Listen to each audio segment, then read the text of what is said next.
ನಾನು ಜಗ್ತಾಳ ನಿನ್ನೂ ಜಗ್ತಾಳ ಅವನು ನಾ ಕ್ಯಾರಿ ಬಿ ಹಾವ ಬಿಡ್ತಾಳ ಬಲ್ಲೆ ಆಕಿನ್ ತಗೊಂಡು ಏನ್ ಮಾಡಿ ಆಕಿನ್ ತಗೊಂಡು ಏನ್ ಮಾಡೋದ್ ಬಿಡ್ಲೆ ಏನ್ ಮಾಡೋದು ಸಾಲ್ಗಾರ ಕಾಟ್ ಹಚ್ಚಾಗಿ ಹೊಳಿದಂಡಿ ಕುಂತಿದ್ದೆ ಯಾವನೋ ಸ್ವಾಮಿ ಇವತ್ತನ್ನೆಲ್ಲ ಬಿಚ್ಚಿಟ್ಟು ಶಿವ ಶಿವ ಅಂತ ನೀನ್ಯಾಗ ಮುನಿಗಿದ ನಾನು ಹರ ಹರ ಅಂತ ಹೊಡ್ಕೊಂಡ್ ಬಂದೆ ಯಾತ್ರ ಅವನ ಗತಿ ಗಂಗಾವತಿ ಹಾಳಾಗ ಹೋಲಿ ನಿನ್ನ ಮಾತು ಕೇಳಿ ನಾನು ಉದ್ಧಾರ ಆಗ್ಬಿಟ್ನಿಲ್ಲ ನಿನಗೇನಾಯ್ತು ಹೇಳಿದೆಲ್ಲಪ್ಪ ಪಿಕ್ಸ್ ಓಸಿ ನಂಬರ್ ನಿನ್ನ ಮಾತು ಕೇಳಿ ಹೊಲ ಮನಿ ಎಮ್ಮಿ ಕಟ್ಟೋ ಊಟ ಸಹಿತ ಮಾರಿ ಹಾಡಿದೆ ಅವನು 42 ಆಗ್ಲಿಲ್ಲ 09 ನನ್ನ ನಂಬರ್ ಯಾವತ್ತೂ ಫೇಲ್ ಆಗಿಲ್ಲ ಯಾವಾಗ ಕಟ್ಟಿದ್ದಿ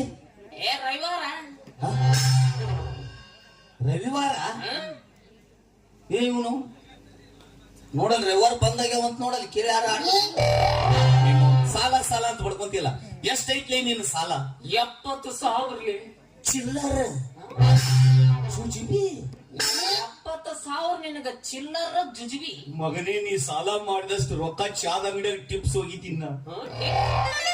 ನಂದು ಎಷ್ಟೈತೆ ಅಂತ ಹೇಳಿ ಎಷ್ಟೈತಿ 16 ಲಕ್ಷ 16,000 16 ರೂಪಾಯಿ 16 ಪೈಸೆ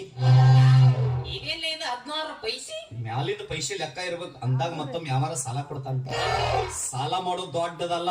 ಸಾಲಗಾರ ಮನಿಗೆ ಸಾಲ ಕೇಳಕ್ ಬಂದಾಗ ಅವನ ಕಡೆನ ಮತ್ತೊಂದ್ 5,000 ಇಸ್ಕೊಂಡ್ ಕಲ್ಸೋ ಟೆಕ್ನಿಕ್ ಬೇಕಲ್ಲಿ ನಿನ್ನ ಟೆಕ್ನಿಕ್ ನಿನ್ನ ಹತ್ರ ಇರ್ಲಿ ಮಗನ ಆಕಿನ ಮಾಡ್ತಾರೆ ಆರಾಮಿರು ಸಾಲಗಾರ ನಮ್ ಚಪ್ಪಲಿ ಬಿಡಿತಾರ ನಾವು ಊರ್ ಬಿಡ್ತೀನಿ ಇವೇ ಅವಲೇ ನೀವ್ ಹೋದ್ಮೇ ನಾನು ಸುಮ್ಮನೆ ಬಿಡ್ತಾರ ನನಗ ಚಪ್ಪಲಿ ಹೊಡಿತಾರ ಬೇಡ ನೀವು ಬೇಡ ನಡಿ ಇರೋದು ಬೇಡ ಹೇಗೆ ಹೋಗ ಯಾರು ಗುರ್ತ ಹಿಡಿದಿರ್ಬಾರ್ದು ಅಂತ ಊರಿಗೆ ಹೋಗ್ಬಿಡನು ಯಾವ್ದಾರ ಒಂದ್ ಊರ್ ನೋಡೋಣ ಊರ್ ಹೊರಗ ಯಾವ್ದಾರ ಒಂದ್ ಹಾಳು ಮನಿ ಇರ್ತೈತಿ ಅದನ್ನ ಸುಣ್ಣ ಬಣ್ಣ ಬಳದು ನಮ್ಮ ಮಠ ಮಾಡ್ಕೊಳ್ಳೋನು ನಾ ಗುರು ಆಗ್ತೀನಿ ನೀ ಶಿಷ್ಯ ಆಗ್ಲಿ ಅಲ್ಲಿ ನಮ್ಮ ಕೆಲಸವೇನ್ ಸರ್ ಬೆಳಿಗ್ಗೆ ಅಂತ ಊರಾಗ ಪ್ರಚಾರಕ್ಕೆ ಹೋಗೋದು ನೋಡ್ರಿ ನಿಮ್ಮೂರಿಗೆ ಶ್ರೀ ಶ್ರೀ ಶಿವಾನಂದ ಸ್ವಾಮಿಗಳು ಬಂದಾರ್ರಿ ತಾರುಣ್ಯ ಬಲ ಪುತ್ರ ಪ್ರಾಪ್ತಿ ವರ್ಗ ಕನ್ಯಾ ಕೊರ ಬೇಕಾದವರು ನಮ್ಮ ಅಜ್ಜಾರ ಮಠಕ್ಕೆ ಬರ್ರಿ ಯಾರಿಗೆ ಮಕ್ಕಳಾಗಿಲ್ಲ ಮೊದಲು ಬರ್ರಿ ಅಂತ ಹೇಳಿ ನನಗೆಲ್ಲ ಗೊತ್ತಾತ ಇದೇನಿದು ಪುತ್ರವನು ಪಾತ್ರಿ ಇಲ್ಲ ನಿಮ್ಮ ಆಯಿ ಡಬರಿ ಪ್ರಾಪ್ತಿ ಗೊತ್ತಿಲ್ಲ ಮಗನಿಗೆ ಪುತ್ರ ಪ್ರಾಪ್ತಿ ಅಂದ್ರ ಮಕ್ಕಳ ಫಲ ನೀನು ಮಕ್ಕಳ ಫಲ ಕೊಡ್ತಿ ಒಳಗೊಂದ್ 4 ಅದಾವು ಹಿಡಿದಿರ್ದು ಕೊಡ್ತೀನಿ ನಿಮ್ಮ ಸ್ವಾಮಿಗಳಂದ್ರೆ ಏನು ನಾವು ದೇವ್ರ ಏಜೆಂಟ್ ಇರ್ತಾನೆ ಬರೀ ಆರ್ಡರ್ ಹಿಡಿಯೋದಷ್ಟೇ ನಮ್ ಕೆಲಸ ಕೊಡೋದು ಬಿಡೋದು ಅವನ ಕೆಲಸ ಮಠಕ್ಕೇನು ಬರ್ತಾರಲ್ಲ ಭಕ್ತರು ಅವರಿಗೆ ಆಶ್ವಾಸನೆ ಕೊಡೋದು ನೋಡಪ್ಪ ಈ ವರ್ಷ ನಿನ್ಗೆ ಮಕ್ಳು ಆಗ್ತಾವ ಏನು ಚಿಂತೆ ಮಾಡ್ಬೇಡ ಅಂತ ಹೇಳಿ ಒಲೆಯಾಗಿನ ಬೂದಿ ಕೊಟ್ಟು ಕಳ್ಸೋದು 1 ವರ್ಷದಾಗ ಮಕ್ಕಳಾದ್ವು ಅವ್ರ ಪುಣ್ಯ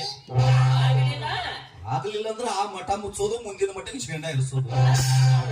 ಪುಸ್ತಕ ಈಗಿನ ಕಾಲ ಹೆಂಗೈತಿ ಗೊತ್ತೇನೆ ಪ್ರತಿ ಒಂದು ಊರಾಗ ಒಬ್ಬರು ಸ್ವಾಮಿಗಳು ಅಂತ ಇರ್ತಾರ ಆದ್ರ ಆ ಊರಾಗಿನ ಸ್ವಾಮಿಗಳಿಗೆ ಯಾರು ಬೆಲೆ ಕೊಡಂಗಿಲ್ಲಲೇ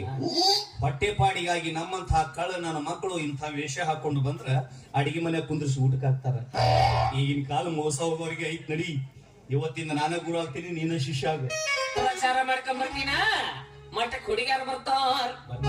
ಮುದುಕ್ಯಾರ ಬರ್ತಾರ ಮುದುಕ್ಯಾರೆಲ್ಲ ನೀನಗ ಹುಡುಗ್ಯಾರೆಲ್ಲ ನನಗ ನಿನ್ನ ಎಲ್ಲಿ ಬಿಡದ್ರ ಸಾಯ್ತೀನಿ ಯಾಕ ಗುರು ಯಾವಲ್ಲಿ ನೀನ ನನ್ನ ಕಡೆ ಮುಗಿದ್ಮೇಲೆ ನಿನ್ ಕಡೆ ಕಳಿಸ್ತೀನಿ ಪ್ರಚಾರ ಮಾಡ್ಕೊಂಡ್ ಬರವ ನಂದು ಫಾಸ್ಟ್ ನಾನ ಗುರು ಇರ್ಲಾರ್ದ ಮಕ್ಕಳ ನೀ ಏನ್ ಕೊಡ್ತೀರಿ ನಾವ್ ಪ್ರಚಾರ ಮಾಡ್ಕೊಂಡ್ ಬರಲಿಲ್ಲ ಅಂದ್ರೆ ಅಲ್ಲೇ ಭಕ್ತರು ಬರ್ತಾರ್ಲೆ ಇನ್ನು ಮಠನ ತೆಗ್ದಿಲ್ಲ ಈಗ ಜಗಳ ಆಡದ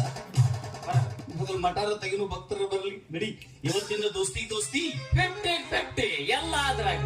ಸಾರಿ ಸರ್ ಎಲ್ಲಾದ್ರಾಗೂ 50 ಇಲ್ಲ ಎಲ್ಲಾದ್ರಾಗೂ ಅಂದಿನಿ ಅಂದ್ರೆ ಮತ್ ಮಕ್ಕಳಾಗ ಹಾಸಿಗೆ ತಗೊಂಡು ಬರೋ ಮಗ ಕೆಲವೊಂದ್ರಾಗ ಅಷ್ಟ 50 ನಾನೇ ಕಳಗುರು ನಾನೇ ಸುಳ್ಳ ಶಿಷ್ಯ